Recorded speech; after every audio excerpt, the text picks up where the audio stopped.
Agora são 7 horas e 51 minutos. Nós vamos direto ao Rio de Janeiro falar com o Cristiano Pinho, que atualiza o caso do menino Henri. Oi, Cristiano.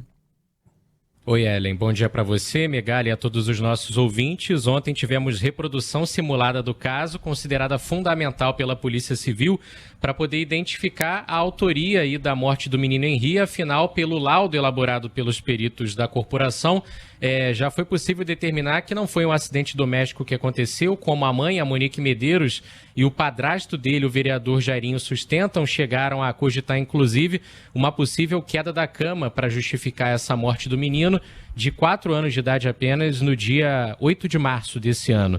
Segundo a Polícia Civil, a principal hipótese, de acordo com o laudo obtido, é realmente de agressão física. Afinal, a causa da morte foi hemorragia interna e laceração do fígado. O Henri também estava com vários hematomas. O objetivo dessa reconstituição ontem, no apartamento onde ele morava com a mãe e o padrasto, era justamente descartar de vez essa possibilidade de acidente doméstico, medindo a altura da cama para o chão, de eventuais outros móveis onde ele podia ter se machucado, por exemplo, e os investigadores sequer encontraram vestígios de sangue, o que também reforça a possibilidade aí de uma agressão ter sido a causa da morte e não realmente de um acidente doméstico. O que prejudicou o trabalho de reconstituição foi que o Jairinho e a Monique, o padrasto e a mãe, respectivamente, não participaram, alegaram problemas de saúde. A mãe, inclusive, disse que estava com um quadro bastante depressivo.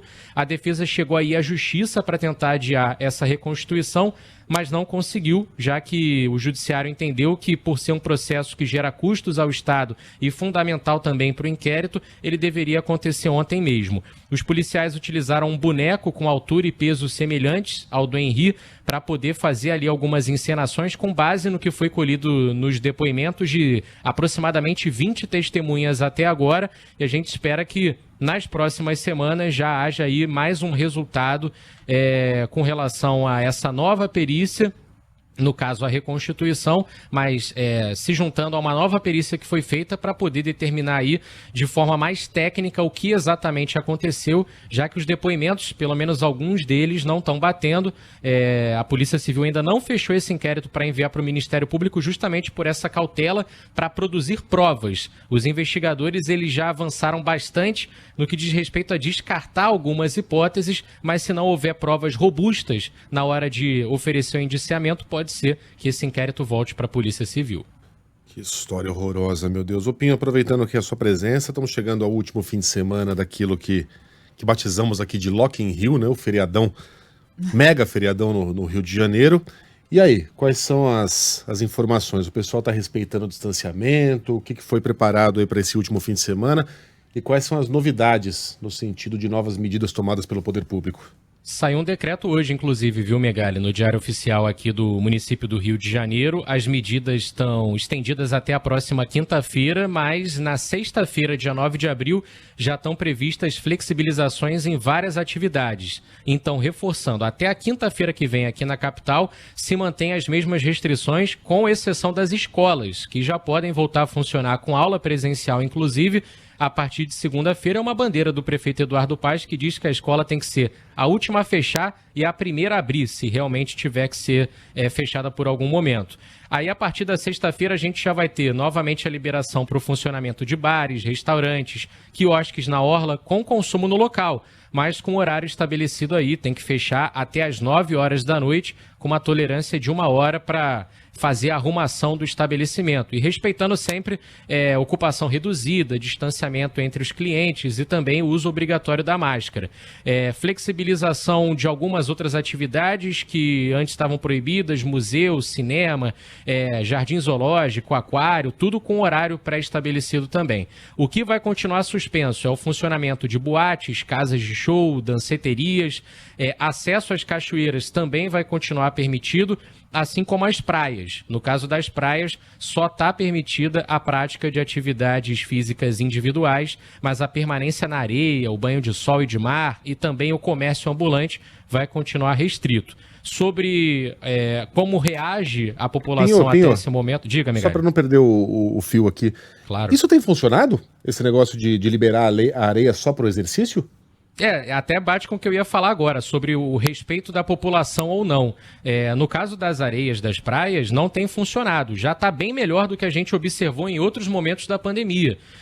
Hoje você vê poucas pessoas desrespeitando, mas ainda tem.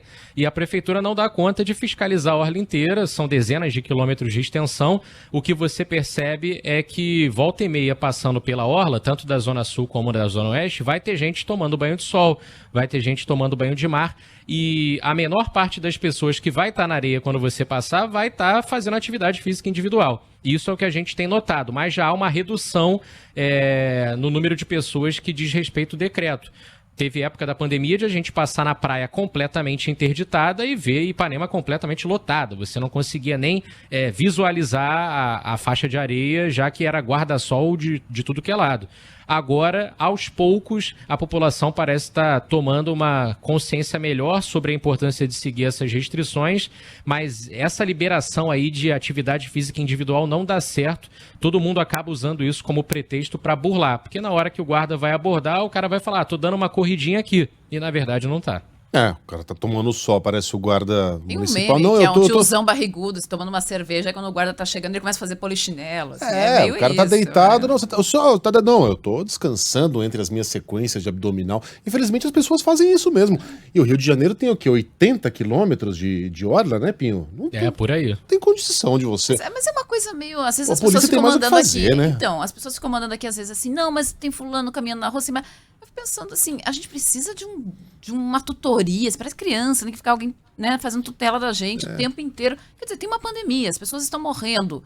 Não vai ter fiscalização possível para tudo. Não vai existir, por mais rígida que seja. Vamos supor que as polícias colaborassem todas com os governadores, que elas efetivamente fizessem toda a vigilância que está sendo prevista nos planos dos estados. Ainda assim não ia dar conta. Não ia. Não Se a população não quiser colaborar, não vai. Exato. Precisamos da colaboração da população. Pinho, bom trabalho para você, boa Páscoa, até segunda. Para vocês também, valeu.